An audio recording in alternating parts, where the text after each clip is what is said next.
This is the Terror Bass from Orange Amplifiers, and it's a 10-pound 500 watt Class D bass amp. Now, this is the size of a lunchbox and it's so cute, but of course, do not let the looks fool you because this amp is powerful and it is loud. So the Terror Bass. I remember when this amp first came out back in the early 2010s, and it was something that everyone was so excited for, combining that solid state power amp with that tube preamp, and I remember hearing so many good things about it. But then Orange just stopped making them. But now they've been back for a few years, and since then I've seen quite a few bands live playing it too, and it's always sounded really good. But let's just see what different sounds we can get with it today. But before we dig into the Terror Bass, and for the sake of transparency, this video is sponsored by Orange Amplifiers.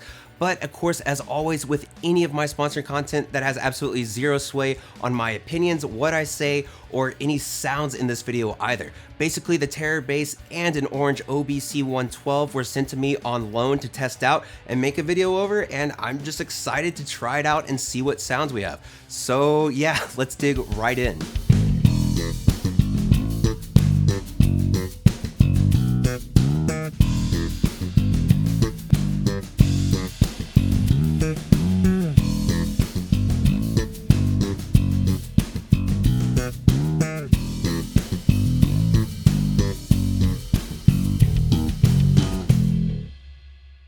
So obviously the first thing you're really gonna notice about the Terror Bass is that it's a tiny amplifier, and I absolutely love that. A little 10-pound lunchbox size amplifier that has a whopping 500 watts under the hood. And not only that, you're gonna notice on the front and back panels that there's not a lot of controls and there's not really a whole lot going on. This is a very simple and straightforward amplifier, and that's what I really like about it. Basically with the guts, you have a 500 watt Class D solid state power amp. Then you combine that with a tube valve preamp that gives you a really warm and natural bass tone. And not only that, it's super rich and very loud too. I really think that having a valve preamp was such a great idea because it leads to such a warm, rich, and again, super powerful sound. And for all the bass sounds you're gonna hear in this video, it's basically a mix 50-50 of DI out as well as miking up the Orange OBC112 cabinet with an AKG D112 microphone, and that's it.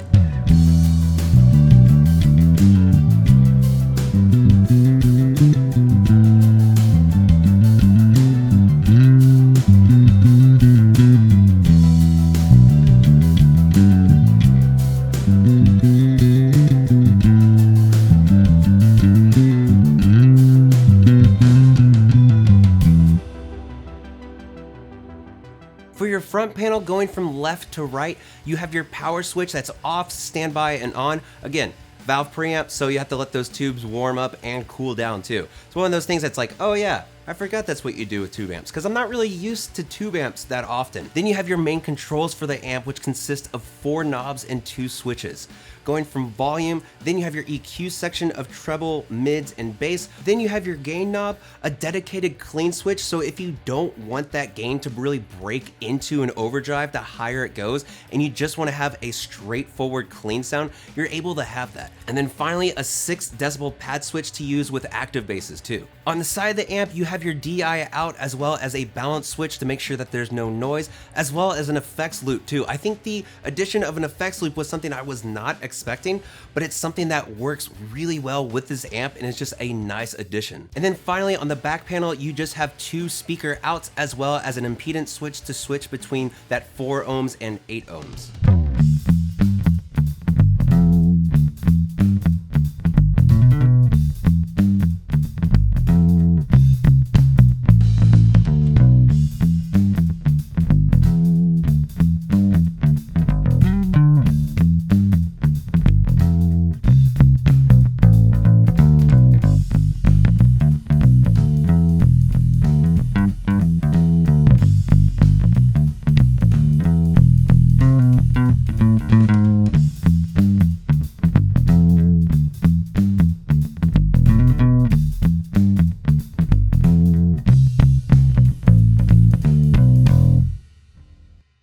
So with the Terabase, I think there's a lot of positives about this amp.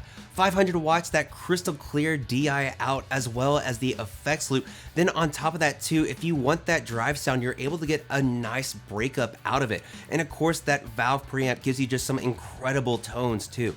But I know a lot of people aren't gonna like that it does have a valve preamp. That means you have to take extra care of it. That means you have to make sure that you put that amp on standby before and after to make sure that you ensure the life of those tubes stay for as long as possible, which is just not for everybody. One other thing is that I think there's just not a lot of variety in a lot of different tones. It all comes down to the player and the basses that they choose, and probably the effects that they want to use on top of that too. But it's just one of those things that with only 3 ways to shape your EQ, that kind of leaves you limited, which is fine by me because I like how simple and straightforward this amp is, but it's definitely not going to be for everybody. Another thing is the drive sound itself. It's weird because it's not something that you would really expect, but it's just something that's different. It's a drive sound that I don't think I've really heard before. It's a very vintage, full sound, but it has sort of a weird croak to it. Not in a bad way, but it's just something that's just a voicing that I definitely know a lot of people will not like.